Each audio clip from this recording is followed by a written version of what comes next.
안녕하세요. 예. 오늘이 이제 1월 26일,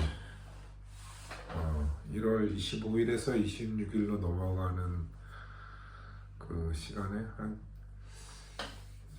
25시 정도 된 것 같습니다. 예.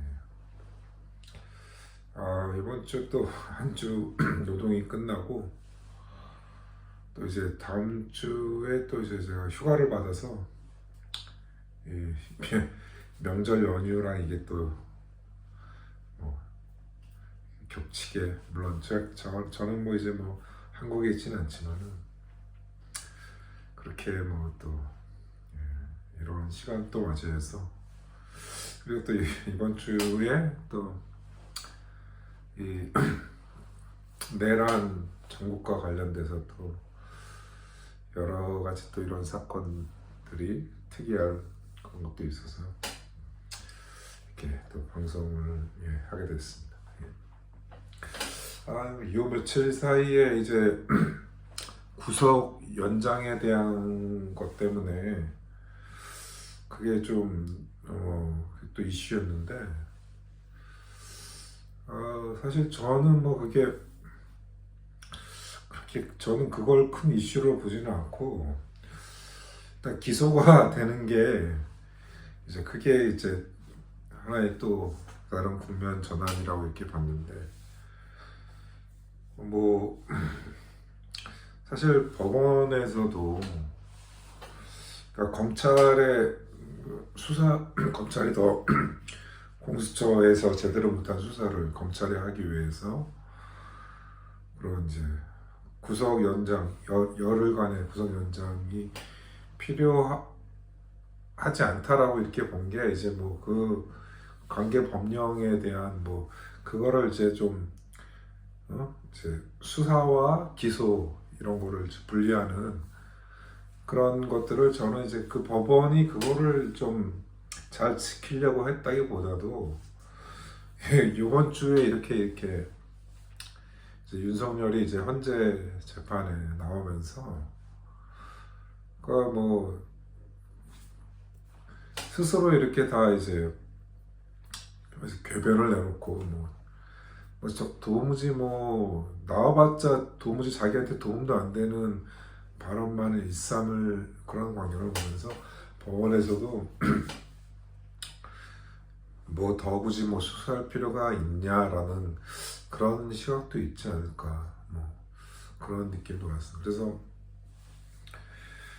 뭐 기소 이제 오늘 내일, 오늘 아마 이제 오늘이 26일이고 27일이 이제 만기니까 이제 기소가 이제 구속은 연장되면서 이제 기소가 되는 거죠. 예. 이렇게 되면서 이제 형사 재판에 이제 그 대로로 이제 접어드는 길로 가 있고, 그래서 제가 봤을 때는 이제 뭐 지금 국면은 이제는 이제 윤석열이 다시 돌아올까 이런 것들에 대한 것보다는 이제는 이제 차기 대선 국면으로 완전히 이제 국면이 이제 전환되는 걸로 이렇게 보고입니다. 예. 그래서 오늘 제가 좀 재밌는 이런 얘기를 들었는데, 여기 독일에서 이제 2월 달에 이제 다음 달에 이제 선거가 치러지는데, 제가 일하는 곳에서, 저는 이제 직접적으로 이렇게 제가 물어보진 않고, 제가 같이 일하는 사람이 다른 사람들한테 이런 질문을 했던 거예요. 이제 이 친구는 이제 방글라데시 사람인데, 이제 유학생인데, 거기 같이 일하는 이제 독일 애들한테 이제 선거도 있으니까 너는 어떤 정당을 지지하냐? 이런 참 대담한 질문 이렇게 몇 사람한테 이렇게 했더라고요. 근데 거기서 재밌는 답변이, 한 27 정도 된 그 남자인데, 얘가 다 대파기로는 다 이제 다 개똥이라는 거야. 정치인들은 다 개똥이다. 네. 근데 저는 이제 그 얘기를 들으면서 사실 뭐 그 정치인들을 이렇게 불신을 하는 거는 사실 그 지식적으로 이제 안다는 거죠. 네? 그리고 이렇게 정치를 신뢰할 만한 게 못 된다.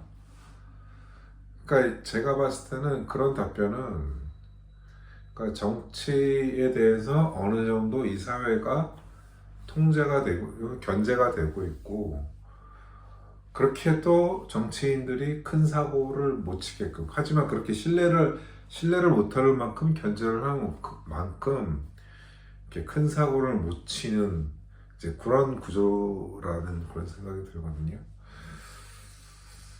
뭐 그렇다고 뭐 이 독일의 뭐 이런 정치 상황이 뭐 녹록한 거라고도 보지는 않고 요즘에 며칠 사이에는 또 이제 뭐 트럼프가 이제 그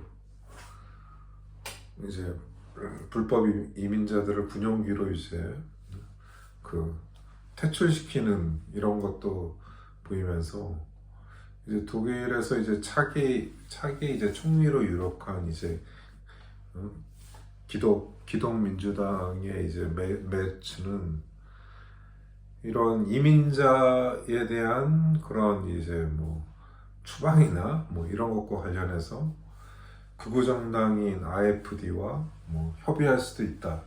또 이런 얘기도 나오는 거 보면은 여기도 사실 상당히 뭐 저도 일단 외국인이니까 여기서는 참 여기도 어떻게 될지 모른다라는 생각이 들지만 일단 기본적인 거는 어느 정도 그래도 정치에 대한 어떤 시민들의 그런 통제와 견제 이런 게 그래도 좀 유지가 되고 있는 그런 분위기라고 보는데 일단 아무튼 이제 한국에서는 이제 아무튼 뭐 이제 형사 재판이 한 열흘 정도 좀 빨라질 이런 걸로 보이고 그러면은 이제 헌재의 뭐 그런 이제 그 파면 인용 이런 거에 대한 선고도 빨라질 수도 있겠지만은 이제 관건은 이제 민주당에서 이제 이재명이 과연 이제 그 이재명의 이제 사법 리스크와 관련돼 갖고 사법 리스크와 2심 판결이 이제 대선 그러니까 현재 파면 선고가 되고 2개월 내에 이제 대선 국면으로 접어드는데 이제 거기를 놓고 이제 뭐 다 특히 이제 국힘당이나 여기서는 이재명이 이제 대선 후보가 못 되도록 그런 이제 언론 플레이를 하고 있고 그런 거를 보면서 사실 제 생각은 그렇습니다. 뭐 어차피 뭐 이재명이 피할 수 없는 사법 리스크고 그 리스크가 사실은 다분히 그런 이제 윤석열 정권에 의해서 주장된 검찰의 이제 무리한 수사와 기소 이런 것들에 대한 정치적인 그런 이제 압박으로 이렇게 되고 있는 거고 결과적으로는 이제 법적인 어떤 절차를 통해서 이렇게 나가는 건데 사실 국민적인 정서로 봤을 때는 이 정도의 사법 리스크로 이제 대선에 지장을 준다는 거는 상당히 좀 부당하게 이렇게 보이는 부분도 있지만 근데 사실 어차피 이번 내란이 아니었어도 이거는 이제 짚고 넘어가야 되는 하나의 이제 과정이었다는 걸로 이렇게 또 보입니다. 그래서 이거는 이제 차기 대선과 관련해서는 이거는 사실 이재명이 아니면 사실 민주당이 이런 내란 국면에서도 국힘당이 더 이재명이 대선 후보가 되지 않으면은 이제 도로 국힘당이 정권을 또 연장할 수 있는 이런 가능성도 충분히 지금 농후하게 벌어지고 있고, 이제 단지 그런 것들 때문만이 아니라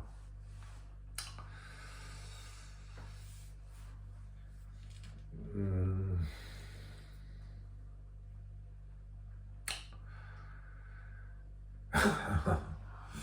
아무튼 뭐 이 차기 이제 대선 국면으로 넘어가는 데 있어서 어 이제 이거는 사실은 누가 어떻게 무리하게 결정할 수 있는 부분도 아니고, 하지만은 기회인 만큼의 또 위기가, 그게 이제 민주당이 겪고 있는 그런 이제 작금의 이제 상황이 아닌가 이렇게 보면서,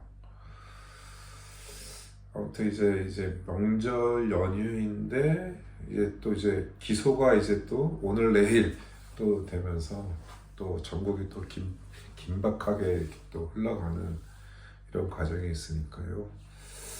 이 과정을 저도 또 주의 있게 지켜보면서, 그리고 제가 또 하나 또 말씀드리고 싶은 게, 제가 오늘 누구랑 이렇게 통화를 했는데 너 왜 거기 있는데 한국 정치 상황을 이렇게 그러냐 이래.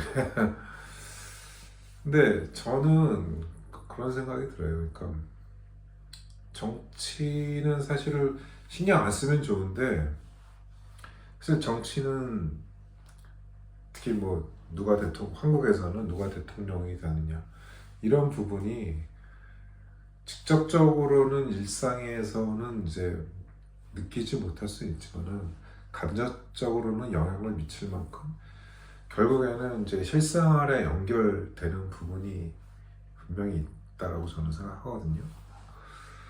이제 그런 부분에서 그 정치에 관심을 갖지 않는 거는 정치가 잘 돌아가거나 아니면 정치가 정말 개판이거나 그 둘 중에 하나일 거라는 생각이 들면서, 정말 정치에 별 관심이 없어도 안정적으로 사회가 돌아가는 그런 사회라면은 정말 정치에 그렇게 관심을 기울일 필요가 없겠죠.